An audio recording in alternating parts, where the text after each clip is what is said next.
नमस्कार मित्रों, हिंदी की दुनिया में आपका स्वागत है। आज हम सुनेंगे फणीश्वर नाथ रेणु की लिखी कहानी संवदिया। फणीश्वर नाथ रेणु की संवदिया कहानी गांव से जुड़ी हुई कहानी है। संवदिया की बड़ी बहुरिया उस हवेली की रहने वाली है जहां नौकर नौकरानी और जन मजदूरों की भीड़ लगी रहती है, जो आगे चलकर सूपा से अनाज झटकने के लिए मजबूर होती है। संवदिया में हरगोविंद एक ऐसा ही पात्र है जो व्यक्ति तथा समाज समुदाय के संबंध में एक संतुलित स्थिति बनाने के लिए निरंतर संघर्षशील है, जो बड़ी बहुरिया द्वारा दिए गए संवाद को इसलिए हूबहू नहीं बताता कि यदि बड़ी बहुरिया उस गांव से चली जाएगी तो उस गांव में कुछ रहेगा नहीं। संवदिया का हरगोविंद ऐसा पात्र है जो पाठकों में एक अमिट छाप छोड़ता है। तो आइए सुनते हैं संवदिया। हरगोविंद को अचरज हुआ तो आज भी किसी को संवदिया की जरूरत पड़ सकती है इस जमाने में, जबकि गांव गांव में डाकघर खुल गए हैं। संवदिया के मार्फत संवाद क्यों भेजेगा कोई? आज तो आदमी घर बैठे ही लंका तक खबर भेज सकता है और वहां का कुशल संवाद मंगा सकता है। फिर उसकी बुलाहट क्यों हुई? हरगोविंद बड़ी हवेली की टूटी ड्योढ़ी पार कर अंदर गया। सदा की भांति उसने वातावरण को सूंघकर संवाद का अंदाजा लगाया। निश्चय कोई गुप्त समाचार ले जाना है। चांद सूरज को भी नहीं मालूम हो, परेवा पंछी तक न जाने। पाँव लागी बड़ी बहुरिया। बड़ी हवेली की बड़ी बहुरिया ने हरगोविंद को पीढ़ी दी और आंख के इशारे से कुछ देर चुप बैठने को कहा। बड़ी हवेली अब नाम मात्र को ही बड़ी हवेली है, जहां दिन रात नौकर नौकरानियों और जन मजदूरों की भीड़ लगी रहती थी। वहां आज हवेली की बड़ी बहुरिया अपने हाथ से सूपा में अनाज लेकर झटक रही है। इन हाथों में सिर्फ मेहंदी लगाकर ही गांव की नाइन परिवार पालती थी। कहाँ गए वो दिन? हरगोविंद ने लंबी सांस ली। बड़े भैया के मरने के बाद ही जैसे सब खेल खत्म हो गया। तीनों भाइयों ने आपस में लड़ाई झगड़ा शुरू किया। रैयतों ने जमीन पर दावे करके दखल किया। फिर तीनों भाई गांव छोड़कर शहर में जा बसे। रह गई बड़ी बहुरिया। कहाँ जाती बेचारी? भगवान भले आदमी को ही कष्ट देते हैं, नहीं तो 1 घंटे की बीमारी में बड़े भैया क्यों मरते? बड़ी बहुरिया की देह से जेवर खींच छीन कर बंटवारे की लीला हुई थी। हरगोविंद ने देखी है अपने आंखों से द्रौपदी चीरहरण लीला। बनारसी साड़ी को 3 टुकड़े करके बंटवारा किया था निर्दय भाइयों ने। बेचारी बड़ी बहुरिया। गांव की मुदियाइन बूढ़ी न जाने कब से आंगन में बैठकर बड़बड़ा रही थी। उधार का सौदा खाने में बड़ा मीठा लगता है और दाम देते समय मुदियाइन की बात कड़वी लगती है। मैं आज दाम लेकर ही उठूंगी। बड़ी बहुरिया ने कोई जवाब नहीं दिया।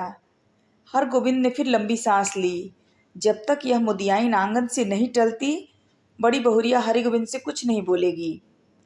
अब चुप नहीं रह सकता। मुदियाइन काकी, बाकी बकाया वसूलने का यह काबुली कायदा तो तुमने खूब सीखा है। काबुली कायदा? सुनते ही मुदियाइन तमक कर खड़ी हो गई। चुप रह मुझों से निमोछिए। क्या करूं काकी, भगवान ने मूछ दाढ़ी दी ही नहीं। न काबुली आगा साहब की तरह गुलजार दाढ़ी। फिर काबुल का नाम लिया तो जीभ पकड़कर खींच लूंगी। हरगोविंद ने जीभ बाहर निकालकर दिखलाई, अर्थात खींच ले। 5 साल पहले गुल मोहम्मद आगा उधार कपड़ा लगाने के लिए गांव में आता था और मुदियाइन के ओसारे पर दुकान लगाकर बैठता था। आगा कपड़ा देते समय बहुत मीठा बोलता और वसूली के समय जोर जुल्म से 1 का 2 वसूलता। एक बार कई उधार लेने वालों ने मिलकर काबुली की ऐसी मरम्मत कर दी कि फिर लौटकर गांव में नहीं आया। लेकिन इसके बाद ही दुखिन मुदियाइन लाल मुदियाइन हो गई। काबुली क्या, काबुली बादाम के नाम से भी चिढ़ने लगी मुदियाइन। गांव के नाचने वालों ने नाच में काबुली का स्वांग किया था। तुम हमारा मुलुक आएगा मुदियाइन, हम काबुली बादाम पिस्ता अखरोट खिलाएगा।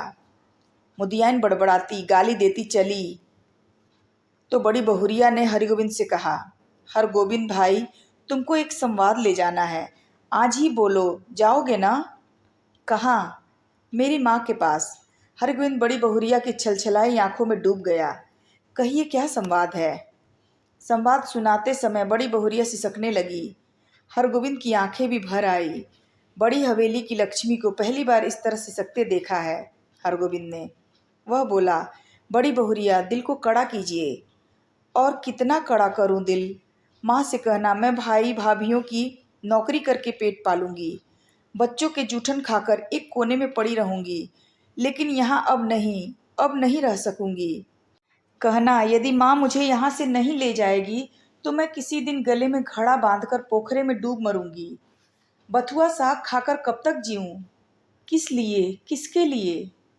हर गोविंद का रोम रोम कलपने लगा। देवर देवरानियां भी कितने बेदर्द हैं। ठीक अगहनी धान के समय बाल बच्चों को लेकर शहर से आएंगे। 10-15 दिनों में कर्ज उधार की ढेरी लगाकर वापस जाते समय 2-2 मन के हिसाब से चावल चूड़ा ले जाएंगे। फिर आम के मौसम में आकर हाजिर कच्चा पक्का आम तोड़कर बोरियों में बंद करके चले जाएंगे। फिर उलटकर कभी नहीं देखेंगे। राक्षस हैं सब। बड़ी बहुरिया आंचल के खूंट से 5 रुपए का एक गंदा नोट निकाल कर बोली, पूरा राह खर्च भी नहीं जुटा सकी। आने का खर्चा माँ से मांग लेना। उम्मीद है भैया तुम्हारे साथ ही आवेंगे। हरगोविंद बोला, बड़ी बहुरिया, राह खर्च देने की जरूरत नहीं, मैं इंतजाम कर लूँगा। तुम कहाँ से इंतजाम करोगे? मैं आज 10 बजे की गाड़ी से ही जा रहा हूँ। बड़ी बहुरिया हाथ में नोट लेकर चुपचाप भाव शून्य दृष्टि से हरगोविंद को देखती रही। हरगोविंद हवेली से बाहर आ गया। उसने सुना, बड़ी बहुरिया कह रही थी मैं तुम्हारी राह देख रही हूँ। संवदिया अर्थात संदेश वाहक। हरगोविंद संवदिया। संवाद पहुँचाने का काम सभी नहीं कर सकते। आदमी भगवान के घर से ही संवदिया बनकर आता है। संवाद के प्रत्येक शब्द को याद रखना। जिस सुर और स्वर में संवाद सुनाया गया है ठीक उसी ढंग में जाकर सुनाना सहज काम नहीं। गांव के लोगों की गलत धारणा है कि निठल्ला, कामचोर और पेटू आदमी ही संवदिया का काम करता है। न आगे नाथ न पीछे पगहा। बिना मजदूरी लिए ही जो गांव गांव संवाद पहुंचावे उसको और क्या कहेंगे? औरतों का गुलाम जरा सी मीठी बोली सुनकर ही नशे में आ जाए, ऐसे मर्द को भी भला क्या मर्द कहेंगे? किंतु गांव में कौन ऐसा है जिसके घर की माँ बहू बेटी का संवाद हरगोविंद ने नहीं पहुंचाया? लेकिन ऐसा संवाद पहली बार ले जा रहा है वह। गाड़ी पर सवार होते ही हरगोविंद को पुराने दिनों और संवादों की यात्रा याद आने लगी। 1 करोड़ गीत की भूली हुई कड़ी फिर उसके कानों के पास गूंजने लगी। पया पड़ू दाढ़ी धरू, हमरी संवाद ले जाहू रे संवदिया। बड़ी बहुरिया के संवाद का प्रत्येक शब्द उसके मन में कांटे की तरह चुभ रहा है। किसके भरोसे यहाँ रहूं? एक नौकर था, वह भी कल भाग गया। गाय खूंटे से बंधी भूखी प्यासी हिकर रही है। मैं किसके लिए इतना दुख झेलूं? हरगोविंद ने अपने पास बैठे एक यात्री से पूछा, क्यों भाई साहब, थाना बिहंगपुर में डाक गाड़ी रुकती है या नहीं? यात्री ने मानो कुढ़कर कहा, थाना बिहंगपुर में सभी गाड़ियां रुकती हैं। हरगोविंद ने भांप लिया, यह आदमी चिड़चिड़े स्वभाव का है, इससे कोई बातचीत नहीं जमेगी। वह फिर बड़ी बहुरिया के संवाद को मन ही मन दोहराने लगा, लेकिन संवाद सुनाते समय वह अपने कलेजे को कैसे संभाल सकेगा? बड़ी बहुरिया संवाद कहते समय जहाँ जहाँ रोई है वहाँ भी रोएगा। कटिहार जंक्शन पहुंचकर उसने देखा 15-20 साल में बहुत कुछ बदल गया है। अब स्टेशन पर उतरकर किसी से कुछ पूछने की जरूरत नहीं। गाड़ी पहुंची और तुरंत भोपे से आवाज़ अपने आप निकलने लगी। थाना बिहंगपुर, खगड़िया और बरौनी जाने वाले यात्री 3 नंबर प्लेटफॉर्म पर चले जाएं, गाड़ी लगी हुई है। हरगोविंद प्रसन्न हुआ। कटिहार पहुंचने के बाद ही मालूम होता है कि सचमुच सुराज आ गया है। इसके पहले कटिहार पहुंचकर किस गाड़ी में चढ़े और किधर जाएं, इस पूछताछ में ही कितनी बार उसकी गाड़ी छूट गई है। गाड़ी बदलने के बाद फिर बड़ी बहुरिया का करोड़ मुखड़ा उसकी आंखों के सामने उभर आया। हरगोविंद भाई, माँ से कहना भगवान ने आंखें फेर ली, लेकिन मेरी माँ तो है। किस लिए मैं बथुआ साग खाकर कब तक जीऊँ? थाना बिहंगपुर स्टेशन पर जब गाड़ी पहुंची तो हरगोविंद का भी जी भारी हो गया। इसके पहले भी कई बार भला बुरा संवाद लेकर वह इस गांव में आया है, कभी ऐसा नहीं हुआ। उसके पैर गांव की ओर बढ़ ही नहीं रहे थे। इसी पगडंडी से बहुरिया अपने मैके लौट आवेगी, गांव छोड़कर चली जाएगी, फिर कभी नहीं आएगी। हरगोविंद का मन कलपने लगा, तब गांव में क्या रह जाएगा? गांव की लक्ष्मी ही गांव छोड़कर चली जावेगी। किस मुंह से यह संवाद सुनावेगा? कैसे कहेगा कि बड़ी बहुरिया बथुआ साग खाकर गुजर कर रही है? सुनने वाले हरगोविंद के गांव का नाम लेकर थूकेंगे। कैसा गांव है जहां जहां लक्ष्मी जैसी बड़ी बहुरिया दुख भोग रही है। अनिच्छा पूर्वक हरगोविंद ने गांव में प्रवेश किया। हरगोविंद को देखते ही गांव के लोगों ने पहचान लिया। जलालगढ़ गांव का संबंधिया आया है, न जाने क्या संवाद लेकर आया है। राम राम भाई, कहो कुशल समाचार ठीक है ना? राम राम भैया जी, भगवान की दया से आनंदी है। उधर पानी बूंदी पड़ा है? बड़ी बहुरिया के बड़े भाई ने पहले हरगोविंद को नहीं पहचाना। हरगोविंद ने अपना परिचय दिया तो उन्होंने सबसे पहले अपनी बहन का समाचार पूछा। दीदी कैसी है? भगवान की दया से सब राजी खुशी है। मुंह हाथ धोने के बाद हरगोविंद की बुलाहट आंगन में हुई। अब हरगोविंद कांपने लगा, उसका कलेजा धड़कने लगा। ऐसा तो कभी नहीं हुआ। बड़ी बहुरिया की छलछलाई हुई आंखें, सिसकियों से भरा हुआ संवाद। उसने बड़ी बहुरिया की बूढ़ी माता को पावलागी की। बूढ़ी माता ने पूछा, कहो बेटा क्या समाचार है? माए जी, आपके आशीर्वाद से सब ठीक है। कोई संवाद? संवाद जी, संवाद तो कोई नहीं। मैं कल सिरसिया गांव से आया था तो सोचा कि एक बार चलकर आप लोगों का दर्शन कर लूं। बूढ़ी माता हरगोविंद की बात सुनकर कुछ उदास सी हो गई। तो तुम कोई संवाद लेकर नहीं आए हो? जी नहीं, कोई संवाद नहीं। ऐसी बड़ी बहुरिया ने कहा कि यदि छुट्टी हो तो दशहरा के समय गंगा जी के मेले में आकर माँ से भेंट मुलाकात कर जाऊंगी। बूढ़ी माता चुप रही। हरगोविंद बोला, छुट्टी कैसे मिले? सारी गृहस्थी बड़ी बहुरिया के ऊपर ही है। बूढ़ी माता बोली, मैं तो बबुआ से कह रही थी कि जाकर दीदी को लिवा लाओ, यहीं रहेगी। वहां अब क्या रह गया है? जमीन जायदाद तो सब चली ही गई। तीनों देवर अब शहर में जाकर बस गए हैं। कोई खोज खबर भी नहीं लेते। मेरी बेटी अकेली। नहीं माता जी, जमीन जायदाद अभी भी कुछ कम नहीं, जो है वही बहुत है। टूट भी गई है तो आखिर बड़ी हवेली ही है, सवांग नहीं है। यह बात ठीक है, मगर बड़ी बहुरिया का तो सारा गांव ही परिवार है। हमारे गांव की लक्ष्मी है बड़ी बहुरिया। गांव की लक्ष्मी गांव छोड़कर शहर कैसे जाएगी? यूं देवर लोग बार बार आकर ले जाने की जिद करते हैं। बूढ़ी माता ने अपने हाथ हरगोविंद को जलपान लाकर दिया। पहले थोड़ा जलपान कर लो बबुआ। जलपान करते समय हरगोविंद को लगा बड़ी बहुरिया दालान पर बैठी उसकी राह देख रही है, भूखी प्यासी। रात में भोजन करते समय भी बड़ी बहुरिया मानो सामने आकर बैठ गई। कर्ज उधार अब कोई देते नहीं। एक पेट तो कुत्ता भी पालता है, लेकिन मैं माँ से कहना। हरगोविंद ने थाली की ओर देखा।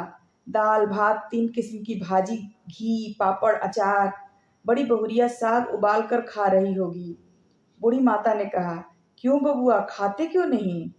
माए जी, पेट भर जलपान जो कर लिया है। अरे जवान आदमी तो 5 बार जलपान करके भी एक थाल भर भात खाता है। हरगोविंद ने कुछ नहीं खाया, खाया नहीं गया। समदिया डट कर खाता है और अफर कर सोता है, किंतु हरगोविंद को नींद नहीं आ रही। यह उसने क्या किया, क्या कर दिया? वह किस लिए आया था? वह झूठ क्यों बोला? नहीं नहीं, सुबह उठते ही वह बूढ़ी माता को बड़ी बहुरिया का सही संवाद सुना देगा, अक्षर अक्षर। माए जी, आपकी इकलौती बेटी बहुत कष्ट में है। आज ही किसी को भेजकर बुलवा लीजिए, नहीं तो वह सचमुच कुछ कर बैठेगी। आखिर किसके लिए वह इतना सहेगी? बड़ी बहुरिया ने कहा, भाभी के बच्चों की जूठन खाकर एक कोने में पड़ी रहेगी। रात भर हरगोविंद को नींद नहीं आई। आंखों के सामने बड़ी बहुरिया बैठी रही, सिसकती, आंसू पोंछती हुई। सुबह उठकर उसने दिल को कड़ा किया। वह संबदिया है, उसका काम सही सही संवाद पहुंचाना। वह बड़ी बहुरिया का संवाद सुनाने के लिए बूढ़ी माता के पास जा बैठा। बूढ़ी माता ने कहा, क्या है बबुआ, कुछ कहोगे? माए जी, मुझे इसी गाड़ी से वापस जाना होगा, कई दिन हो गए। अरे इतनी जल्दी क्या है, एक आध दिन रहकर मेहमानी कर लो। नहीं माए जी, इस बार आज्ञा दीजिए। दशहरा में मैं भी बड़ी बहुरिया के साथ आऊंगा, तब डटकर 15 दिनों तक मेहमानी करूंगा। बूढ़ी माता बोली, ऐसी जल्दी थी तो आए ही क्यों? सोचा था बिटिया के लिए दही चूड़ा भेजूंगी, सो दही तो नहीं हो सकेगा। थोड़ा चूड़ा है बासमती धान का, लेते जाओ। चूड़ा की पोटली बगल में लेकर हरगोविंद आंगन से निकला तो वह बड़ी बहुरिया के बड़े भाई ने पूछा, क्यों भाई, राह खर्च है तो? हरगोविंद बोला। भैया जी, आपकी दुआ से किसी बात की कमी नहीं। स्टेशन पर पहुंचकर हरगोविंद ने हिसाब किया।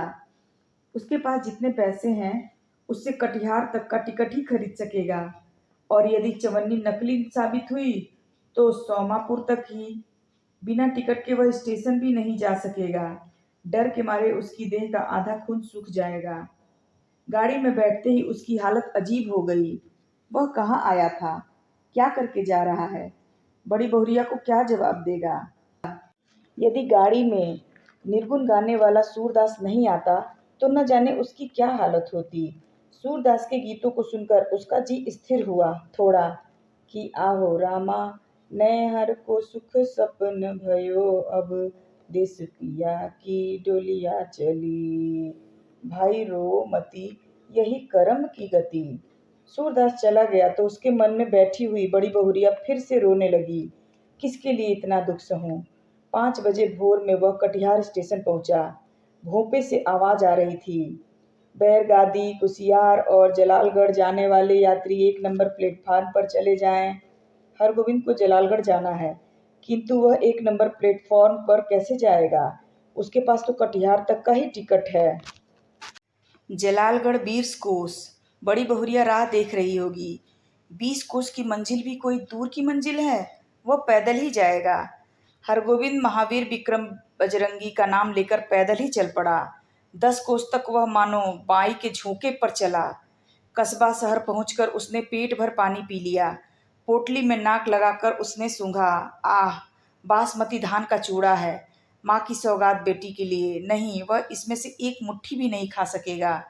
किंतु वह क्या जवाब देगा बड़ी बहुरिया को? उसके पैर लड़खड़ाए।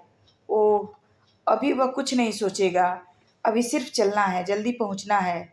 गांव में बड़ी बहुरिया की डगडगाई आंखें उसको गांव की ओर खींच रही थी। मैं बैठी राह ताकती रहूंगी।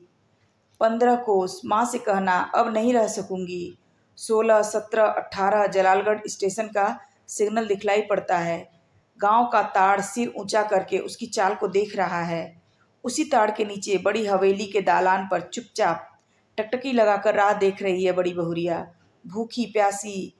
हमरो संवाद ले जाहू रे संवदिया। लेकिन यह कहाँ चला आया हरगोविंद? यह कौन गांव है? पहली साँझ में ही अमावस्या का अंधकार। किस राह से वह किधर जा रहा है? नदी है, कहाँ से आ गई है? नदी नहीं, खेत है। ये झोपड़े हैं या हाथियों का झुंड? ताड़ का पेड़ किधर गया? वह राह भूलकर न जाने कहाँ भटक गया। इस गांव में आदमी नहीं रहते क्या? कहीं कोई रोशनी नहीं, किससे पूछे? कहाँ वह रोशनी या आंखें? वह खड़ा है या चल रहा है? वह गाड़ी में है या धरती पर?